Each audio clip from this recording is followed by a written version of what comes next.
Hello guys, welcome back di Captain Drone Universe ID. Hari ini Captain Drone mau bahas tentang cara menerbangkan drone dengan aman. Dan ada beberapa hal yang perlu diperhatikan oleh pemula. Saya pengen berbagi. Jadi kalau ada yang mau nambahkan setelah nanti video ini selesai, ada yang mau nambahkan bisa tambahin di kolom komen. Kalau ada yang mau kritik juga taruh di kolom komen aja, nggak masalah. Di sini saya menggunakan drone Vimy X8 SE 2022. Kemudian di sini ada memory card. Ini penting sekali ya. Memory card, jangan sampai lupa. Oke, kita mulai dari persiapan yang pertama. Pemeriksaan visual terhadap fisik drone dan fungsinya. Jadi, seperti yang kalian lihat di video itu, Captain Drone mau selalu memeriksa propeller. Apakah ada keretakan, apakah ada kerusakan pada propeller, itu harus langsung diganti. Begitu juga dengan putaran motor, itu biasanya diputar pakai tangan, dicek apakah ada tersendat atau enggak. Kemudian memeriksa bodi drone, apakah ada retak atau kerusakan atau tidak. Itu secara visual.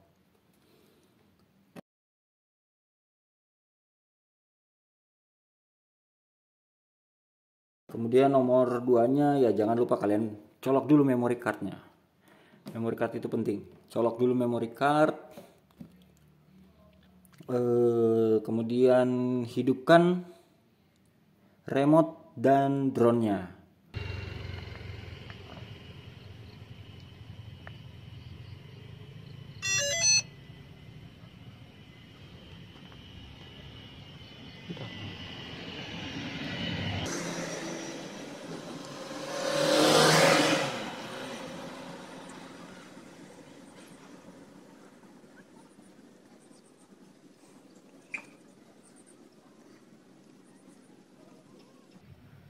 Dan ketika sudah terkonek antara remote dan drone, sebelum ngapa-ngapain ada baiknya kita hidupkan screen recorder. Screen recorder ini gunanya untuk apa? Screen recorder ini gunanya untuk sebelum kalian terbang, kalian akan melakukan yang namanya pre-flight check. Screen recorder ini akan sangat membantu kalau pada saat pre-flight check itu ditemukan adanya error. Screen recorder ini bisa kalian gunakan untuk mengklaim garansi atau pengaduan ke toko official yang kalian beli, di mana kalian beli drone tersebut gitu ya. Itu sangat penting guys. Screen recorder dan memory card. Kemudian setelah screen recorder hidup, kita baru mulai masuk ke kalibrasi GPS IMU atau Inertial Momentum Unit ya. Kemudian harus kalibrasi sensor dan kalibrasi gimbal. Ini penting sekali ketika kita terbang di area yang baru kita datengin ya. Kita baru sekali terbang di situ atau mungkin baru 2 kali. Ada baiknya setiap ganti tempat kita kalibrasi GPS dan mengecek IMU kita. Begitu juga dengan gimbal dan sensor anti tabrak ya. Itu harus wajib dicek untuk kalibrasinya. Next, tidak menggunakan auto take off kecuali pada saat darurat. Artinya darurat di sini adalah kecuali tempatnya tidak memungkinkan. Oke, kita pakai auto take off dan kita harus memegang dari tangan. Tapi kalau tempatnya cukup luas, kita auto take off, kita tidak menggunakan auto take off, kita pakai take off manual. Kenapa? Kenapanya itu karena nanti kita harus masih ada pemeriksaan lagi, yaitu kita arming drone secara manual, kemudian kita hover setinggi ya 1-2 meter lah. Terus kita dengerin nih suara mesinnya. Suara mesinnya nih ada keanehan nggak? Atau nggak kita lihat nih pergerakan drone-nya. Kita tes geser kiri, geser kanan, putar kiri, putar kanan, maju mundur. Jika sudah benar, udah sesuai, tidak ada yang aneh, kita lanjutkan ke step berikutnya.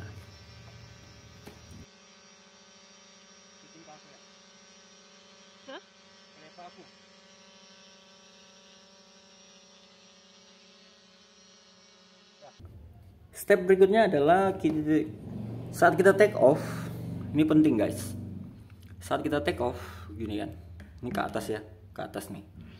Usahakan take offnya gini, lurus, secara vertikal. Jadi tidak diagonal gitu ya, dari bawah ke atas diagonal gitu. Enggak. Kita usahakan take offnya vertikal, tegak lurus ke atas. Menghindari kejadian yang aneh-aneh. Contohnya kita lupa di situ ada kabel benang, atau mungkin nggak terlihat dari awal ada benang, dan kita take off-nya sambil maju. Jadi pencet tombol atas dan depan take off, dan baling-balingnya menghantam kabel atau benang di situ, terlilit dan akhirnya crash. Jadi ada baiknya take off tegak lurus ke atas, dan waktu take off usahakan mata tetap memandang drone sambil memperhatikan lingkungan sekitar drone untuk mengidentifikasi adanya obstacle yang sebelumnya tidak terlihat. Oke, next. Dan ketika kita sudah mencapai ketinggian tertentu di atas yang kita inginkan, kita ingin mengambil footage, mengambil video, wah segala macam kan, usahakan kalian selalu memperhatikan notifikasi. Kadang di remote itu, bukan kadang, pasti akan muncul notifikasi jika ada error pada unit kalian. Jadi jangan terlalu fokus sehingga notifikasi seperti itu akhirnya terlewat. Contohnya notifikasi baterai kritikal. Baterai ini kalau dia kritikal itu dari 100% kita lagi terbang mungkin 60 atau 80%, dia bisa tiba-tiba drop ke 20%. Nah itu udah kritikal baterai. Dan itu biasanya ada notifikasi. Kalau di Vimy selalu ada notifikasinya. Kalau sampai kita ngelewatin hal-hal seperti itu, notifikasi itu pasti crash guys. Karena begitu baterainya udah kehilangan tenaga, drone-nya otomatis mati dan jatuh. Jadi selalu perhatikan notifikasi pada remote kalian, jangan lengah. Karena ini untuk Vimy aja ini beratnya sekitar 700-800 gram. Ini kalau jatuh ke atas kepala orang gitu guys, kalau nggak pingsan mati, karena ini berat. Jadi tidak bisa dianggap main-main ya nerbangin drone ini, karena memang berbahaya. Kalau sampai pemakaiannya asal, ini sangat membahayakan. Usahakan terbang tidak di atas kerumunan orang. Oke.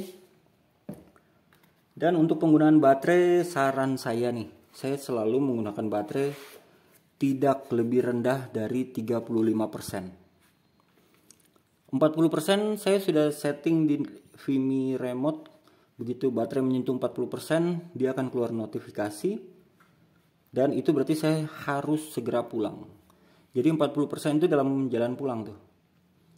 40% jalan pulang, 35% saya landing. Anggaplah saya landing dalam keadaan 30%-an. Baterai 30% saya udah landing. Gitu guys.